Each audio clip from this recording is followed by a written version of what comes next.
Welcome to S9 TV. ముందుగా headlines చూద్దాం.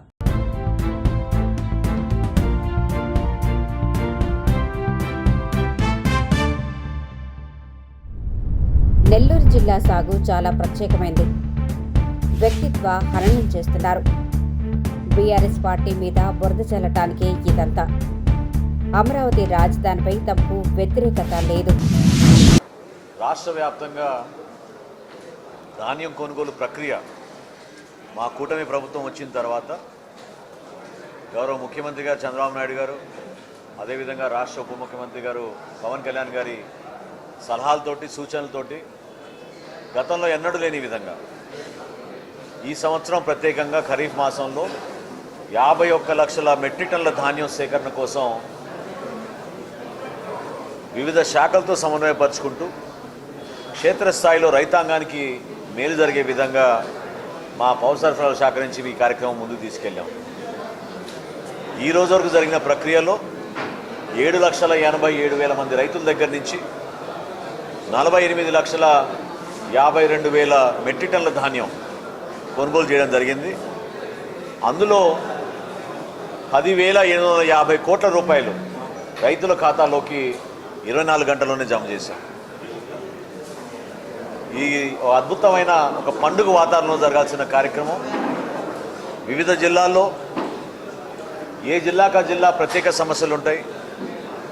అక్కడున్న రైతాంగం వాళ్ళు ఎదుర్కొంటున్న సమస్యల్ని గుర్తించి మా అధికార యంత్రాంగం, వివిధ జిల్లాల జాయింట్ కలెక్టర్లు, జిల్లా అధికారులు, వ్యవసాయ శాఖ సిబ్బంది, రెవెన్యూ సిబ్బంది అందరూ కలిసిగా ఒక మంచి ఆలోచనతోటి ప్రభుత్వానికి మంచి పేరు తీసుకొచ్చారు. మనస్ఫూర్తిగా అందరినీ కూడా అభినందిస్తున్నాను. నెల్లూరు జిల్లాలో ప్రత్యేక సమస్యలు ఉన్నాయి. గత వైఎస్ఆర్సీపీ ప్రభుత్వంలో జరిగిన అవకతవకల గురించి మీ అందరికీ తెలుసు. దాదాపు 3 సంవత్సరాలు ఈ జిల్లాలో ధాన్యం కొనుగోలు జరగలేదు.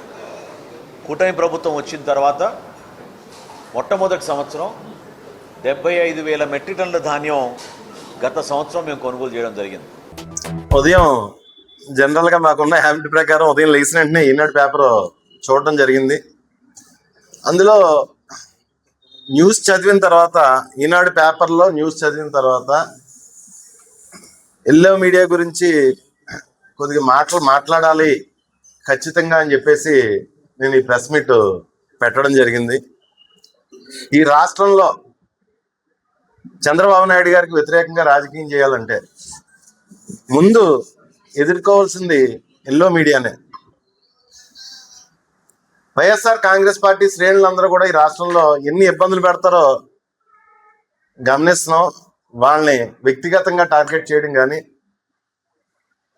చాలా హీనంగా ఈ ఎల్లో మీడియా చంద్రబాబు నాయుడు గారికి వ్యతిరేకంగా ఎవరు రాజకీయం చేస్తే వాళ్ళని చాలా హీనంగా టార్గెట్ చేసి ఇబ్బంది పెట్టే పరిస్థితులు మనం ఈ రాష్ట్రంలో గమనిస్తున్నాం. వాళ్ళకి వ్యతిరేకంగా ప్రజా సమస్యల మీద పోరాటం చేయకూడదు. వాళ్ళకి వ్యతిరేకంగా వాళ్ళు తప్పు చేసినా మాట్లాడకూడదు. కానీ పొరపాట్లు మాట్లాడితే చాలా హీనంగా, కనీసం వాళ్ళు భోజనం చేస్తారో లేకపోతే వేరే ఏదైనా తింటారో నాకు తెలియదు, కానీ చాలా హీనంగా మనుషుల్ని వ్యక్తిగతంగా టార్గెట్ చేసి వాళ్ళు అదో రకమైన సైకోయిజంతో బిహేవ్ చేస్తూ ఉంటారు.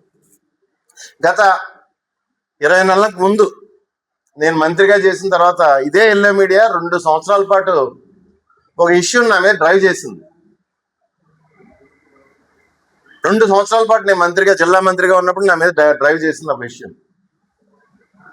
ఏదో నా గన్మ్యాన్, నా దగ్గర ప్రభుత్వం ఏర్పాటు చేసిన గన్మ్యాన్ తాలూకు వ్యక్తిగత గొడవలు ఉంటే అది నా మీదకు రుద్ది అత్యంత హీనంగా మాట్లాడితే మా మంత్రి దాడిసిటి రాజా అని. సరే అయిపోయింది, మా అధికారం పోయింది, 20 నెలలు అయింది. మళ్ళీ ఈరోజు పేపర్ చూస్తే మాజీ మంత్రి దాడిసిటి రాజా అని చెప్పి ఎత్తుకుని అసహ్యంగా అన్నమాట. సిఆర్ పాటిల్ గారి వ్యాఖ్యలు ఎట్లా ఉన్నాయంటే, రేవంత్ రెడ్డి వ్యాఖ్యలు సిఆర్ పాటిల్ వ్యాఖ్యలు మధ్య తేడా లేదు. బీఆర్ఎస్ మీద బురద జల్లడంలో కాంగ్రెస్ బీజేపీల ఫెవికాల్ బంధం బయటపడ్డది.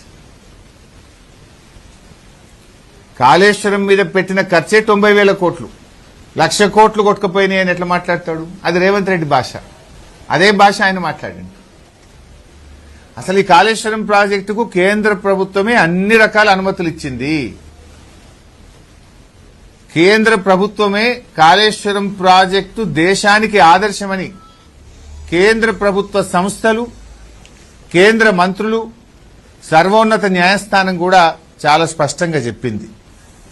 ఇవాళ గడ్కరీ గారు హైదరాబాద్కు ఇవాళ కాళేశ్వరం జలాలు వస్తున్నాయి, కాళేశ్వరం ప్రాజెక్టు తెలంగాణకు వరప్రదాయని అని మరో కేంద్ర మంత్రి గడ్కరీ గారు మాట్లాడిన వ్యాఖ్యలు. అప్పటి గవర్నర్ నరసింహన్ గారు తెలంగాణ రాష్ట్ర సాగు తాగునీటి సమస్యలకు ముక్తిని ప్రసాదించే ప్రాజెక్టే కాళేశ్వరం ప్రాజెక్ట్ అని ఆనాటి రాష్ట్ర గవర్నర్ గారు మాట్లాడిన వ్యాఖ్యలు. ఈనాటి మంత్రి కోమటిరెడ్డి వెంకటరెడ్డి గారు దేశ చరిత్రలోనే కాళేశ్వరం లాంటి గొప్ప ప్రాజెక్టు లేదని ఈనాటి మంత్రి కోమటిరెడ్డి వెంకటరెడ్డి గారు మాట్లాడిన వ్యాఖ్యలు. మ్యాగ్సెసే అవార్డు గ్రహీత గౌరవనీయులు రాజేందర్ సింగ్ గారు కాళేశ్వరం ప్రాజెక్టుతో గోదావరి ప్రాజెక్టు ఒక జీవనదిగా మారిందని మ్యాగ్సెసే అవార్డు గ్రహీత రాజేందర్ సింగ్ గారు చెప్పిన వ్యాఖ్యలు. అమరావతిలోన రాజధాని గురించి ఆయన చంద్రబాబు నాయుడు గారు తీర్మానం చేసినారు. అది ఎవరు అడ్డంకులు ఉన్నారని మీరు తీర్మానం చేసినారు. అదేవిధంగా మేము అడిగేది ఒకటే, నేను కానీ ఒకసారి మీకు బస్సు పెడతాను మన ఎలక్ట్రిక్ మీడియా, మన ప్రింట్ మీడియాకి. మీరు చూస్తారు అక్కడ వీళ్ళు చెప్పేది ఒకటి, ఆడ జరుగుతుండేది అసలు శూన్యం. వీళ్ళ అప్పులు మాత్రము కోట్లు అప్పులకు వస్తున్నారు. ఆడ పని మాత్రం చేతిలో పని లేదు. మేము ఒకటే అడిగేది, రాజధానికి మా జగన్మోహన్ రెడ్డి కానీ ఎవరైనా కానీ రాజధానికి ఎవరు వ్యతిరేకం కాదు. రాజధాని అమరావతిలో ఉండాలన్నాడు ఆయన రాజధాని తీసేసాను ఎప్పుడు అనలే. అంటే 3 దగ్గర డెవలప్మెంట్ కావాలని, కర్నూలు విశాఖపట్నం చేయాలనుకున్నాడు కానీ రాజధాని ఎప్పుడు తీసేయాలని అని మాట అనలే. మీరు ప్రజలకు చెప్పిన వాగ్దానాలు, ఆడ రైతులు ఉన్నారు, రైతులకి ఏం చేయలేదు. మీరు ఫస్ట్ మీరు ల్యాండ్ దాదాపుగా 50,000 ఎకరాలు తీసుకున్నారు. ఇంతటితో వార్తలు సమాప్తం.